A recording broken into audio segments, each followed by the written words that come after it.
FDH Internacional y Fish Studios presentan Clasificación A. Hola, ¿cómo están? Bienvenidos a Clasificación A. Mi nombre es Natán Díaz y queremos dar la bienvenida a todos los que nos escuchan en diferentes emisoras, en diferentes partes del mundo, también a través del podcast. Gracias por acompañarnos nuevamente. Hoy tengo conmigo aquí en el estudio a mi buen amigo, el pastor Carlos Leiva. Bienvenido, Carlos. Gracias, Natán. Qué gusto poder estar contigo en este programa. Me siento muy animado, emocionado y alegre de estar aquí contigo compartiendo este tiempo, que seguramente será una muy buena plática. Pues primero Dios, Carlos, estoy contento de que estén aquí en la Ciudad de México visitando. Han estado también en Monterrey. Sí. Pero cuéntanos un poquito de lo que estás haciendo. Tú estás en Guatemala, Sí. aunque eres de El Salvador, pero cuéntanos un poquito ahí de tu ministerio. Sí, bueno, tengo 2 años y medio de estar en Guatemala, pastoreando una iglesia en la ciudad de Guatemala.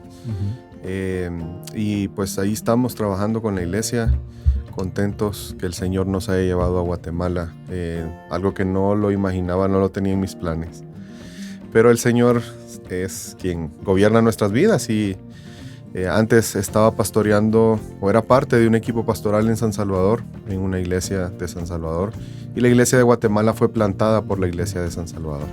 Entonces, pues ahora estoy ahí sirviéndole al Señor en la ciudad de Guatemala. Pues gracias a Dios ya tuve la oportunidad de conocer ahí lo que ustedes están haciendo y creo que es de ánimo ver la obra de Dios ahí en Guatemala. Sí. Pues gracias, Carlos, y hoy vamos a estar platicando de un tema que ya comentamos ayer, Sí. que es algo que Dios ha puesto en tu corazón y que es algo muy importante para la iglesia, y es entender la dinámica que Dios quiere que se desarrolle unos con otros, Sí. en nuestra relación unos con otros, no nada más en un nivel vertical, sino en un nivel horizontal, Sí. ¿no? Entonces vamos a platicar de eso. Dime, ¿qué es lo que has estado pensando sobre este tema? ¿Por qué es que es tan importante? Pues he estado pensando muchas cosas. Espero que podamos aterrizar varias en este tiempo, pero quisiera comenzar por la base, quizás que para mí es lo más impactante, y que hay una doctrina que creo que es muy trascendente, especial para todo creyente, y es la doctrina de la unión con Cristo. Uh-huh. Si vemos en la Biblia el libro de Efesios, por ejemplo, tantas bendiciones y tantas verdades que creemos, pero que las tenemos al estar en Cristo. De hecho, ahí se repite mucho esa frase, en Cristo, Sí, sí. en Cristo. Pero hay un aspecto de la unión con Cristo que muy poco, creo en lo personal, le hemos puesto atención. Y es una implicación de estar unidos a Cristo. Todos celebramos, de hecho los domingos nos reunimos a celebrar que estamos unidos a Él. Pero a veces no consideramos que el estar unidos a Cristo nos hace ser parte de su cuerpo. Claro. Y por lo tanto nos hace estar unidos entre nosotros también. No solamente desde la perspectiva de la iglesia local, sino también la iglesia universal. Y a veces esa parte de la doctrina de la unión con Cristo, no hablamos tanto de ella y no meditamos en ella, y tiene muchas implicaciones para nuestro día a día en las relaciones entre nosotros. Claro. Y creo que es importante resaltar algunas cosas de ese aspecto. Hay un pasaje en particular que me impacta mucho en este tema. Me gustaría leer algunos versículos. Es esta oración tan hermosa de Juan 17, ¿verdad? Sí, Vemos sí. a Jesús antes de ir a la cruz, orando, intercediendo. Yo lo veo como una especie de rendición de cuentas al Padre. Y empieza hablando de eso, de cómo cumplió su obra, ¿verdad? La obra que Él encomendó, y pidiendo que le glorifique como antes de la fundación del mundo. Y luego empieza a orar por los discípulos y empieza a orar por ellos cosas hermosas como que nos hacen ver una perspectiva de la iglesia, de así como tú me enviaste al mundo, yo los envío al mundo. Y en ese contexto es que le pide al Padre que los guarde, ¿verdad? Te pido que los guardes del mal. Santifícalos en la verdad, tu palabra es verdad. De la forma en que somos guardados del mal es a través de nuestra santificación por medio de la palabra. Pero me impresiona que la parte final no habla solamente o no pide al Padre solamente por sus discípulos de ese momento, sino nos incluye a todos nosotros. Y para mí es impactante saber que Jesús oró por mí, ¿verdad? Antes, obviamente, orando por todos los que serían los discípulos. Y es interesante ver de tantas cosas que Él pudo pedir al Padre por nosotros, Él se centra en una cosa. Y se centra precisamente en el tema de la unidad. Y eso nos debe hacer reflexionar qué tan importante es ese tema. Si Jesús, intercediendo por nosotros, se enfoca en ese punto, eso nos debe de decir mucho y nos debe de hacer prestar atención a lo que Jesús dijo. Y es lo que quisiera que leamos y si quieres de ahí, pues partimos en la conversación a profundizar un poco. El versículo 20 de Juan 17. Mas no ruego solo por esto, sino también por los que han de creer por la palabra de ellos, para que todos sean uno. Entonces la petición es para que todos sean uno. Está pidiendo por la unidad. Como tú, oh Padre, estás en mí, yo en ti, que también ellos estén en nosotros, para que el mundo crea que tú me enviaste. Y empezamos a ver cómo el testimonio que dará la unidad que hay entre nosotros. Y el punto de partida o de comparación del tipo de unidad es como la unión que Él tiene con el Padre. Y eso a mí no sé, como dicen, me hace volar la cabeza, ¿verdad? Claro. Porque pensar el tipo de unidad no es una unidad ligera, no es una unidad superficial, no es una unidad que se va a romper por cualquier detalle, por cualquier diferencia. Es más, no hay diferencia de voluntades que separen esa unidad. Y sigue diciendo en el versículo 23, yo en ellos y tú en mí, para que sean perfeccionados. Y dice otra vez más, en unidad. Es decir, que el estar en Cristo y a la vez estar en Dios a través de Cristo tiene un propósito de perfeccionar nuestra unidad. Quiero que los que me has dado estén también conmigo donde yo estoy, para que vean mi gloria, gloria que me has dado, porque me has amado antes de la fundación del mundo. Oh Padre, justo, aunque el mundo no te ha conocido, yo te he conocido, y estos han conocido que tú me enviaste. Y les he dado a conocer tu nombre, y lo daré a conocer, para que el amor con que me amaste esté en ellos y yo en ellos. Y me impacta que en esos 6 versículos, toda la oración va en un mismo sentido. Sí. Y son 9 veces que habla de forma directa o indirecta de la unidad. Y el saber que Él nos ha dado de su gloria, la gloria que recibió del Padre, para que seamos perfeccionados en unidad. Eso también me vuela la cabeza. Hay 2 cosas que me hacen, como dicen, que me explote la cabeza. Uno, la calidad de la unidad que Él espera de nosotros. Como el Padre y Jesús están unidos, así nosotros. Sí. Y lo otro es que Él nos ha dado de su gloria para que seamos uno. Y eso también me impresiona. Claro. Porque seamos sinceros. En el día a día no pensamos que Jesús ha compartido esa gloria que recibió del Padre en su estado de humanidad para que nosotros tengamos una unidad.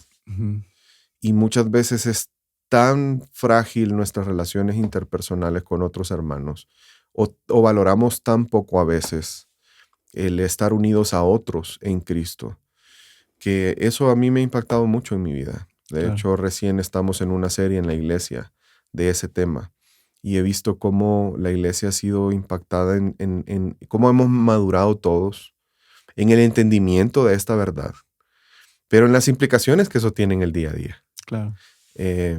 Y quizás solo quisiera aclarar rápido un tema porque no quisiera que se quede en el aire, y el tema de esa gloria que el Hijo recibió, que nos ha dado. Alguien podría estar pensando, bueno, pero Dios dice que no comparte su gloria con nadie. Dios es celoso. Pero muchos comentaristas hacen referencia a 2 textos. La mayoría de ellos a Juan 1, 14. Dice que Él ha recibido gloria como del unigénito del Padre, lleno de gracia y de verdad. Entonces, ese entendimiento, yo en lo personal creo que por el contexto y porque al final es el contexto amplio, ¿verdad?, de este pasaje, creo que es entender que Jesús en su condición humana manifestó ser el unigénito de Dios, el Hijo de Dios. Y lo hizo a través de manifestar gracia y verdad a nosotros de una forma tangible. Manifestó ser el Hijo de Dios en realidad. Y creo que Juan, reflejando aquí la oración de Jesús, muy probablemente está hablando de esa filiación que nosotros ahora tendremos con Él. Como hijos. Como hijos, a través de Él. Y que Él nos ha dado de esa gloria de ser constituidos por adopción como hijos de Dios. Y que eso implica nuestra unidad. Decir yo soy hijo de Dios implica reconocer que tengo hermanos y que somos parte de una misma familia y que el vínculo no nos podemos separar, no deberíamos de haber divisiones, contiendas, sospechas los unos de los otros por teniendo en mente esta verdad. Y sobre todo la trascendencia que tiene, que lo que está en juego, si te das cuenta, es la gloria de Dios.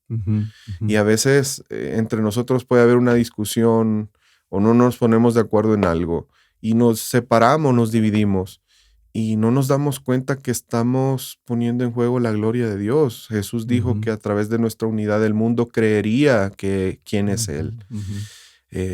Y me gustaría quizás que profundizáramos un poquito en esa parte. Claro, porque el punto es, a través de la unidad de la iglesia, estamos diciendo algo acerca de Dios. Sí.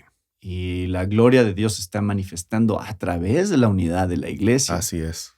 Y entonces a veces minimizamos esa realidad. Sí. Cuando pensamos que solo se trata de nosotros. Correcto. Como que, pues no me caes bien, pues ya. Sí. Tenemos un problema. Y no estamos pensando en la implicación. O sea, pensamos que pues si yo corto relación con esa persona, no hay mayor problema, porque al final de cuentas nada más se trata de esta relación entre nosotros. Sí. No pensamos en lo que hay detrás, Sí. que es el diseño de Dios para que la iglesia esté unida y lo refleje a Él. Totalmente. Es decir, para mí ha sido impresionante y también para la congregación el reconocer que yo no puedo decir voy a vivir para la gloria de Dios. A veces se vuelve hasta un cliché, ¿verdad? Claro. Hacerlo todo para la gloria de Dios. Pero estoy en división con mi hermano. No puedo glorificar a Dios si no guardamos la unidad. Y por eso ves tantos imperativos en ese sentido. Y hablando de esos imperativos, lo que me impresiona es que siempre hay una analogía. ¿Cómo debo de amar? Bueno, de hecho, el contexto inmediato anterior, Jesús les dice a los discípulos, anunciando que ya no estará con ellos, en Juan 16, que les da un nuevo mandamiento, que os améis unos a otros. Y sabemos que ese no es un mandamiento nuevo, Dios lo había dado desde Levítico. Sí. Pero el cómo hacerlo es lo nuevo, como yo os he amado. Y Él eso ya les puso el ejemplo. Sí, y eso, Natán, eleva el estándar. Amar al prójimo como a mí mismo, pues. Pero ahorita que dijiste algo interesante, Carlos, porque si hagamos todo para la gloria de Dios, ¿no? O sea, como cristianos tenemos ese concepto claro, supuestamente, ¿no? Todo para la gloria de Dios. Pero aunque hagamos todo para la gloria de Dios, ¿estarías de acuerdo con el hecho de que hay ciertas cosas que muestran más claramente la gloria de Dios a través de nuestras vidas que otras? Total. O sea, aunque todo lo hagamos para la gloria de Dios, no todo refleja la gloria de Dios de la misma manera. Sí, total. ¿No? sí, todo para la gloria de Dios, ya sé que coman o que beban o lo que sea que hagan, ¿no? Pero la unidad sería una de esas cosas que estaría más arriba en su capacidad de reflejar a Dios Sí, que otras cosas. sí, de acuerdo contigo. Y quizás rápidamente, ¿verdad? Porque a veces es, como te digo, se ha vuelto un cliché eh, vivir, hacer todo para la gloria de Dios, pero ¿qué es glorificar a Dios? Ujú. La gloria es quien es Dios, es lo que lo hace único. Sí. Los teólogos le llaman la suma de sus perfecciones o de sus atributos. Pero Él nos diseñó, de hecho, para que tengamos la capacidad de glorificarle, de expresar Ujú. de cierta forma limitada, obviamente, porque no somos igual a Dios, pero de cierta forma, quién es Él. Entonces, Él nos llama a expresar quién es Él de diferentes formas. En la forma en que yo actúo, puedo reflejar el carácter de Dios. ¿Por qué Dios me pide perdonar? Bueno, porque es su carácter. Claro. Nosotros somos evidencia de eso. Ujú. Y de hecho, luego el estándar en el Nuevo Testamento es de la forma en que Cristo nos ha perdonado, yo tengo que perdonarte a ti, porque eso refleja el carácter de Dios de una forma más clara a través de Cristo, obviamente. Él es la revelación de Dios, Sí. Dios invisible, ¿verdad? En Él habita corporalmente la plenitud de la deidad de Dios. Porque nos manda a amar, e inclusive amar a nuestros enemigos, que es algo tan antinatural para nosotros. Bueno, porque Dios es parte de su carácter. Él amó a sus enemigos, nos amó a nosotros siendo enemigos suyos. Claro. Y de la forma en que nos amó fue entregando a su Hijo. Entonces, pero como tú lo dices, no solamente es cómo actúo, sino que también Él al hacernos a su imagen, dotarnos de ciertas características. Somos seres espirituales, somos seres relacionales, somos seres morales, somos seres racionales. Todas esas características que Dios nos dotó de su imagen nos permiten también representar a Dios. Y lo hermoso es ver que hay ciertas relaciones que fueron diseñadas y creadas con el propósito de representar relaciones que Dios tendría con su pueblo. Un ejemplo muy claro es el matrimonio. El matrimonio es una forma única de glorificar a Dios. O específica o muy puntual, Claro. ¿verdad? No única. Quizás la palabra única no sería. Única me refiero en Es extraordinaria. diferente, sí. A eso me refería. Porque refleja esa relación que Cristo tiene con su iglesia. La paternidad refleja la relación que nosotros tenemos ahora con Dios a través de la adopción que hemos recibido en Cristo. Pero también las relaciones entre nosotros como parte del cuerpo de Cristo es una forma muy especial y que si lo piensas, si no es por Cristo es imposible hacerlo. Pero podremos reflejar el carácter de Dios a través de las relaciones entre nosotros. Y de hecho, 1 Corintios, si no lo recuerdo mal, el capítulo 12, como por el versículo 22, ocupa, o desde el 12 creo, la analogía del cuerpo. El cuerpo. Y de hecho yo más que una analogía, creo que está resaltando una verdad, que somos un cuerpo. Y habla en ese contexto de la importancia que tenemos los unos para los otros. Y empieza a entrar a ese ejemplo del cuerpo, de cómo el cuerpo tiene diferentes miembros, pero al final esa unidad necesaria para que el funcionamiento de un miembro y el otro es de beneficio para todo el cuerpo, pero también es de entender que no puede decirle el ojo a la mano no te necesito. Claro. Ni todos podemos ser ojos, ni todos podemos ser oídos. Es decir, vemos cómo somos diferentes, tenemos diferentes funciones dentro del cuerpo, pero el punto principal en ese texto es que entendamos la trascendencia de nuestra unidad y la necesidad que tenemos los unos de los otros.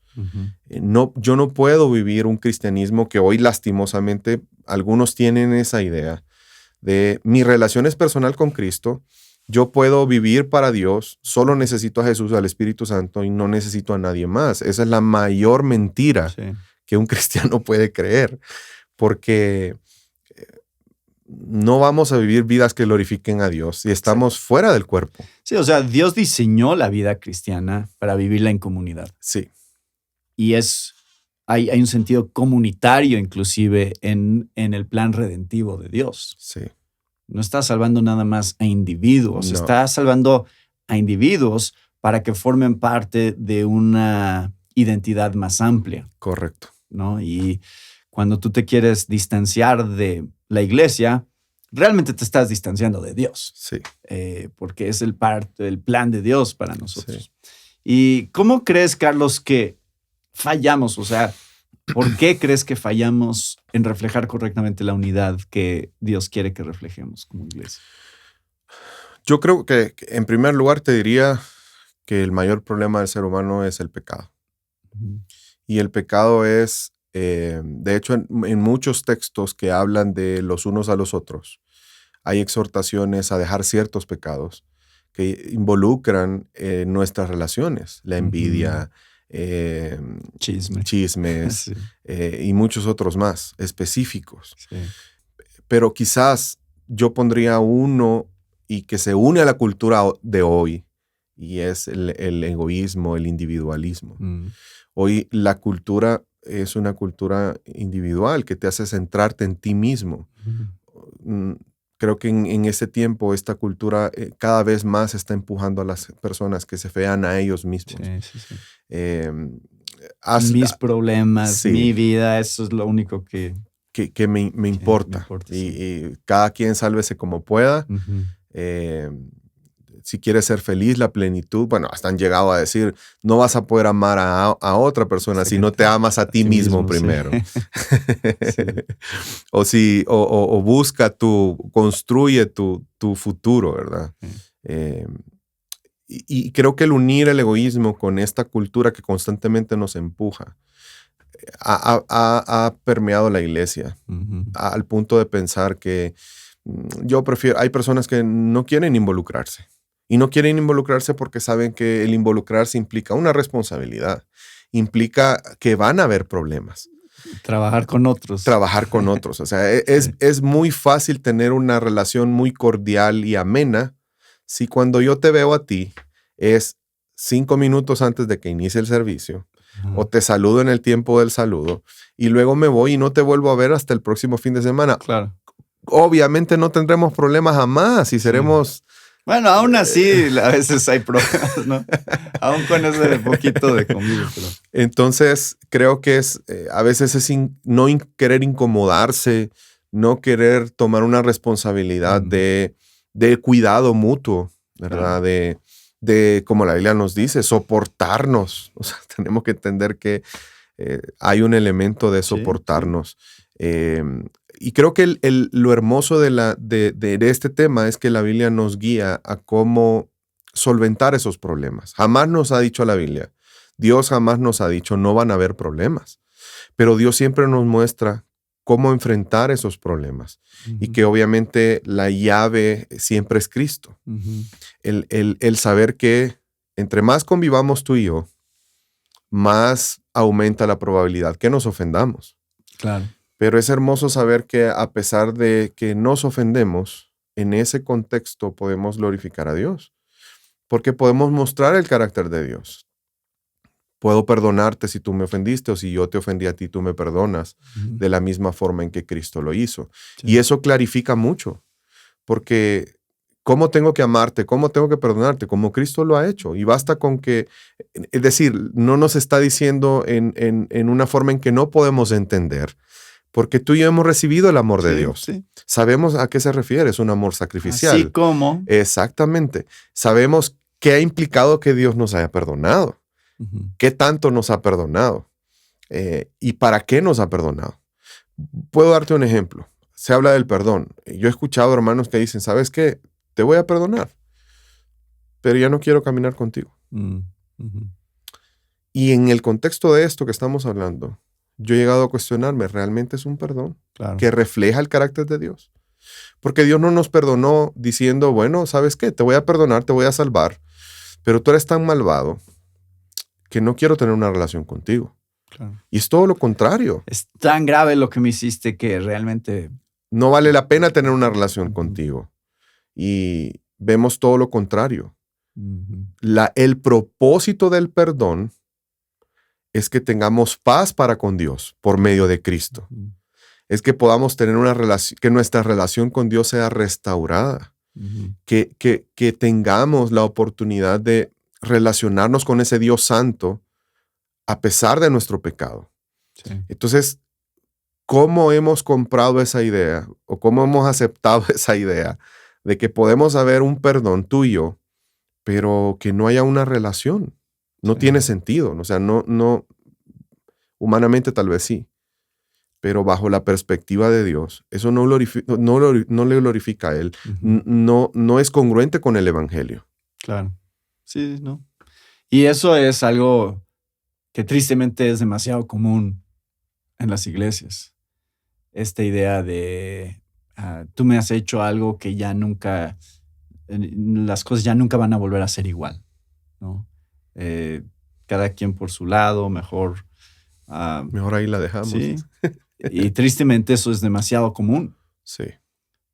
No tenemos la capacidad de, y claro, no la tenemos en nuestras fuerzas, pero no tenemos la capacidad de realmente perdonar y restaurar relaciones. Sí. Algo que a mí me ha ayudado mucho es de verdad meditar en cómo Cristo me ha perdonado, cómo Cristo me ha amado, cómo Cristo... Y eso me clarifica la forma en que tengo que hacer. Por eso decía humanamente, porque claro que tenemos la capacidad para restaurar relaciones si vemos el ejemplo de Dios con su iglesia. Sí. Y creo que, Carlos, este tema es sumamente importante y también sumamente descuidado. Porque a veces estamos tan enfocados en el ministerio que pensamos, bueno, yo estoy sirviendo a Dios y entonces en el camino ponemos el ministerio como que eso es lo que importa, ¿no? Bueno, yo estoy sirviendo a Dios, yo estoy predicando, y la parte relacional se vuelve secundaria y se vuelve como algo que, bueno, puede o no estar ahí funcionando, pero lo importante es que estoy haciendo mi llamado. No nos damos cuenta de que en realidad estas relaciones son más importantes que el mismo ministerio que tú desarrollas en la iglesia. Claro. Tú no puedes poner a un lado las relaciones como que eso puede o no funcionar mientras sí yo siga haciendo lo que tengo que hacer, ¿no? Sí. A veces también como pastores podemos caer en esa trampa de pensar, bueno, yo vengo y predico y yo hago mi labor y yo soy pastor y yo no tengo que realmente relacionarme con la gente, yo no tengo que lidiar con los problemas, ¿no?, de la gente. O sea, hay pastores que pueden tener esa perspectiva, ¿no? Sí, de hecho pasa. Y somos tentados, porque no es fácil. Sí, prefiero mantener mi distancia. A veces yo he dicho, y te soy sincero y con vergüenza, pero siendo sincero, a veces yo he dicho, yo trato de acercarme a las personas con frecuencia y preguntar cómo estás. Y cuando empiezo una relación con alguien, yo le aclaro, cuando yo te digo eso, no es un cliché, realmente quiero saber cómo estás. Pero no te niego que hay momentos que yo, después de hacer esa pregunta y empiezo a escuchar, en mi mente es, ¿por qué preguntaste eso? No te bastó. ¿Por qué no solo lo saludaste y ya? ¿Por qué tuviste que hacer esa pregunta? Estoy seguro que querías saber realmente cómo estabas. Sí.